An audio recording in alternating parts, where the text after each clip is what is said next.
The words were still echoing in my ears when I realized the entire restaurant had gone silent. "Relax," my mother said with a careless shrug, swirling the wine in her glass. "You're the family ATM, you always fix things." The table erupted in laughter. My aunt, my cousin, even my younger brother. They thought it was a joke. I didn't laugh. I simply stared at the bill sitting between us like a quiet witness. $480. And of course, everyone was looking at me. Like always. I reached for the check slowly, folded it in half, and slid it toward my mother. "You should keep it," I said calmly. Her smile faded slightly. That moment, that tiny shift in her expression, was the first crack in the illusion. But the truth is, the story didn't start that night. It started 20 years earlier. Growing up, my mother called me her rock. At the time, it sounded like love. My father died when I was 17. Heart attack, sudden, brutal, the kind of loss that knocks the air out of a family. Overnight, I became the responsible one. College loans, part-time jobs, extra shifts. Meanwhile, my brother chased music dreams, and my cousin found himself across 3 different countries. And my mother? She leaned on me. At first, it was small. "Can you help with the electric bill this month?" Of course I could. Then it became routine. "Your brother's car broke down. You know your aunt is struggling." Family helps family. Every request came wrapped in guilt and gratitude. I told myself it was temporary. But temporary turned into permanent.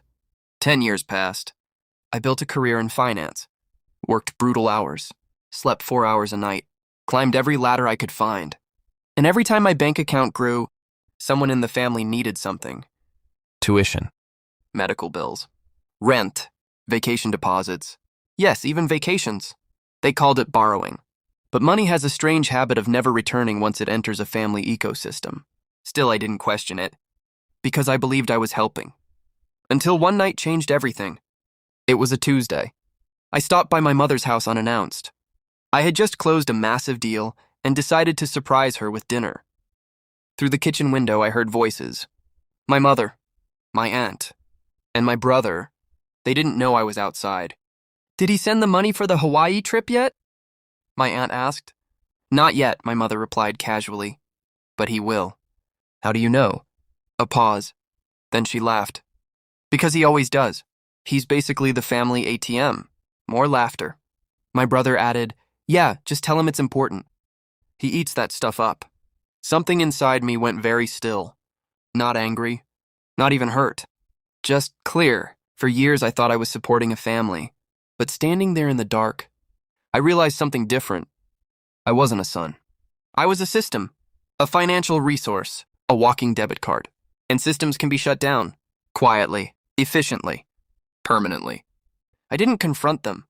Not yet. Emotion makes people sloppy. And I wasn't going to be sloppy. I went home and started reviewing every transfer I had ever made. The number was staggering. $642,000. Loans, gifts, emergency help. All of it documented. All of it one-directional. That night I made a list. Then a plan. And once I start a plan, I finish it. Step 1 was simple. Boundaries.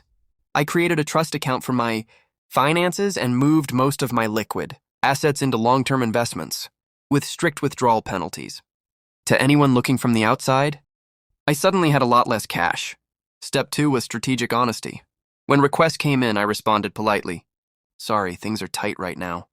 The reactions were fascinating. Confusion first, then irritation, then pressure. My brother called 3 times in 1 week asking about that small loan. My mother sent long texts about family responsibility. I stayed calm, consistent, unmovable. For the first time in my life, the money stopped flowing. And that's when the real personalities surfaced. Which brings us back to the restaurant. My mother leaned forward after I slid the bill toward her. "What's this supposed to mean?" she asked. "It means I'm not paying tonight." My aunt laughed awkwardly. "Oh, come on, don't be dramatic." I looked around the table slowly. For years I funded birthdays, holidays, cars, trips, even this restaurant tradition. And none of them noticed when it stopped. Until tonight. My brother leaned back in his chair.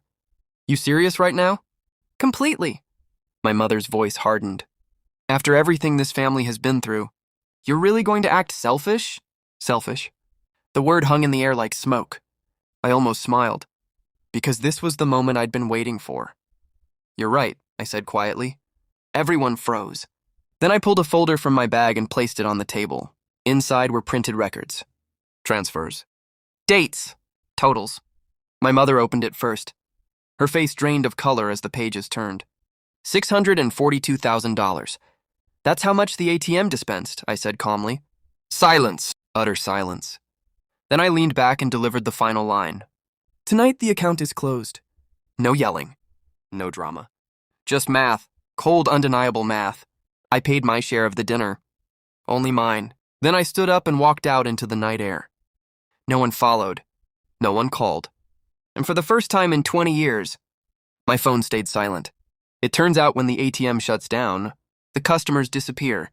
And honestly, that was the most valuable transaction of my life.